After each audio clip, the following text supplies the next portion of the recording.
Hello everyone, I am Jmulls, and there's been something on the back of my mind that I want to talk about today, and I think right now is a good opportunity to do so. It's actually about what is pretty much what I consider to be one of the three pillars for patch 7.25. The first being, well, the Occult Crescent, the new Bozja/Eureka type of content coming into the game with Dawntrail that people have been salivating and craving for a while. It is the big selling point of 7.25. And then what I consider to be the second pillar is the Hildebrand questline, also coming in 7.25. The little prologue quest we had earlier in Dawntrail was quite interesting and fun, and I am interested to see where they go with this storyline and all the Hildebrand shenanigans that we can expect. However, the third pillar is something that, well, I actually play quite a bit of in regards to its previous versions and incarnations. The daily quests, what are now with Dawntrail called Allied Society quests, what used to be the Beast Tribe quests.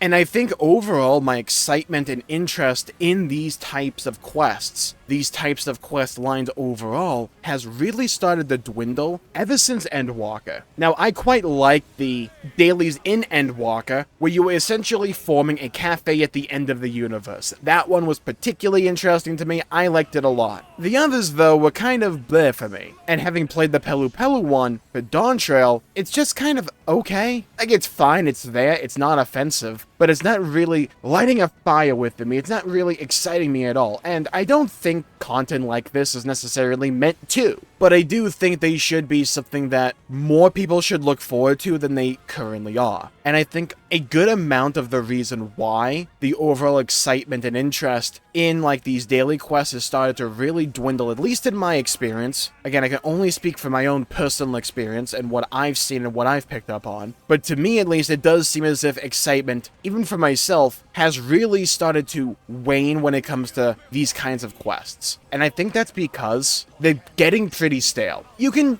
generally tell rather early on, just depending upon what actual Beast Tribe/Allied Society that question is covering, if it's going to interest you as a story. And if it doesn't, like the ones in Dawntrail haven't really piqued my interest, chances are you're just not going to be into it. You'll probably start to tune it out, and the actual content in those quests, to me, is pretty bottom of the barrel stuff. Like, they're not fun or really particularly interesting, and most of the time just boil down to go to this place and do something that requires, like, pressing maybe 3 buttons. If you're mining, maybe you have to, like, gather a couple of things, or if you're crafting, craft a couple of things. That's not particularly hard or difficult at all. Maybe you have to equip a new mount and then use the signature ability on something in the zone. There's nothing there that's particularly mentally stimulating, and again, I don't think it needs to be some kind of, like, bleeding edge content or anything like that. But I think we can at least admit that the mechanics of what goes into these quests, what goes into actually accomplishing these quests, doesn't spark much in the way of excitement or intrigue. And I think of all the content that is in Final Fantasy XIV that still gets iterated on, I think it's these daily quests that are probably the safest when it comes to content. They're really not offensive. If they're bad, no one's gonna really kick up that much of a stink about them because they're just daily quests at the end of the day. But I think in certain ways, they're a good microcosm of what a lot of people are concerned by when it comes to Final Fantasy XIV's overall design, and that is resting on your laurels and not really trying to be anything greater than what you currently are. And just doing the same thing with the same exact formula again and again and again and again. Now, I quite like the idea of the daily quests. I do them quite often. It's a decent excuse to log in for a few minutes a day and get a good chunk of XP for doing so. And while I would personally prefer to watch paint dry than do the Pelu Pelu storyline, quite a few of the quest lines in years past have been rather interesting and have piqued my interest. I know not everyone can say that, but for me, they were rather interesting. I still remember somewhat, at least, the snake quest from Stormblood, the bug people from Heavensward, the cafe at the end of the universe from Endwalker. Most of the ones in Shadowbringers, like the one with the Great Serpent Aranka, was really fun. I also love the Pixie one, and it's in a few of those daily quests that I think we can kind of see where I would like to see the future direction of these types of quests take in the future. Remember the Pixie ones in Shadowbringers? How over the course of you doing these quests, when you gain more and more reputation, you would essentially build up this like pocket dimension little playground area. And yeah, it was woefully underutilized. It was cool for like 2 minutes when you first got it, but then there was nothing to really do there. But in my opinion, if they actually gave things to do there, like little mini games, again, nothing particularly in-depth or complicated, maybe stuff like in the lines of regular mini games you would find in the Gold Saucer. Heck, find a reason or an excuse to give like MGP for doing so. I'm just rattling ideas off the top of my head as I speak this. But this is what I'm talking about. I think we can utilize these daily quests, utilize these beast tribes, these allied societies in interesting ways that don't involve necessarily changing a lot of the core content. I think that could go also a long way if we actually make the quests that you do a bit more interesting, that require more than rubbing 2 brain cells together for warmth and possibly sustenance at this point,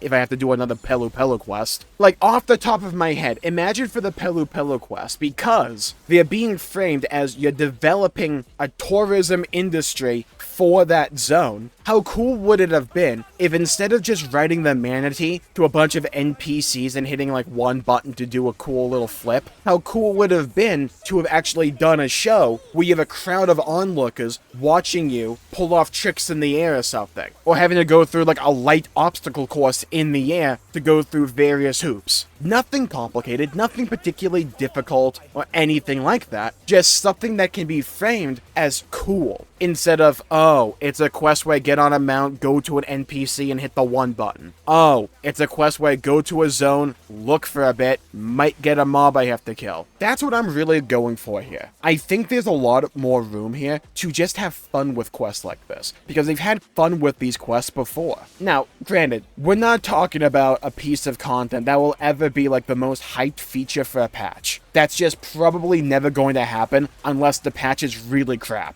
But I think they should strive for this content to be better than what it currently is. Because right now, I think it's stagnating. It's not exciting, it's not particularly interesting, it's just kind of filler and it's just kind of there. Like, it gets the job done, you get your XP. If you are interested in that group, then sure, maybe you find it interesting. And I'm just like in the unfortunate camp when it comes to Dawntrail, where the dailies are focusing in on Tyrol, and I just don't care about Tyrol. I care way more about Alexandria. But this is one of the things I've always talked about when it concerns Final Fantasy XIV, and will continue to talk about. I think one of its greatest strengths is also its greatest weakness. Its over-reliance on predictability. You know what you're going to get, and if you enjoy that, chances are you're going to enjoy what the game offers in the future, at least for a bit. But I am of the opinion, and I'm also of the position, that Final Fantasy XIV should try to grow, should try to prosper, should try to be better than what it was previously. And I don't get that feeling from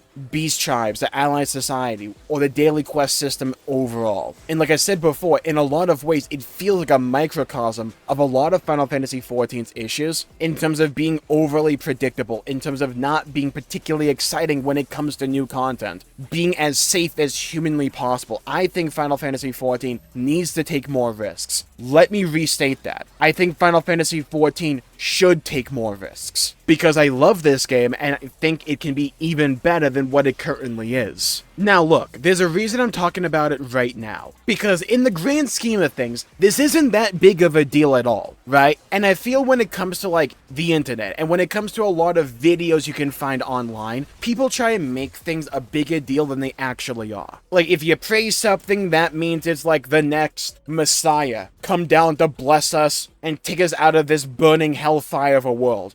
Or, if you say something's not that good or it's bad, some people take that as, oh, you think the game overall is bad because of this. No, I didn't say that, now did I? What I'm saying is, this piece of content is just kind of bleh, and I don't think a Beast Tribe has or ever really will move the needle in terms of, do you enjoy this expansion, for really anyone. And I don't think overall, Beast Tribes produce that many great memorable moments, or just even great moments overall. There's There's a few scattered ones that I think are rather neat, but I think they can be better and greater than what they currently are. But if we simply never talk about something, because it's not like the biggest or most important element, then I think that leaves a lot of interesting analysis or just discussion overall on the table, and just ignored. And I think when it comes to these daily quests, they're a good example of a larger issue affecting Final Fantasy XIV. When something new as a piece of content comes to the table, and you're like, oh, this could be really cool, oh, they kind of just played it safe. We'll see if that really comes to pass when it comes to Occult Crescent and the Mamulja quests, but at least when it concerns the Mamulja quests, I'm not particularly excited, and I don't think they're going to really surpass or fall way short of expectations. And that's kind of the problem with them, isn't it? They're just kind of what you expect them to be. Maybe that isn't really a problem. I'd love to hear what you think, though, and leave your thoughts, leave your opinions in the comments down below. I'd love to hear them, I'd love to read them, and I'd love to hear your perspective. Do you think they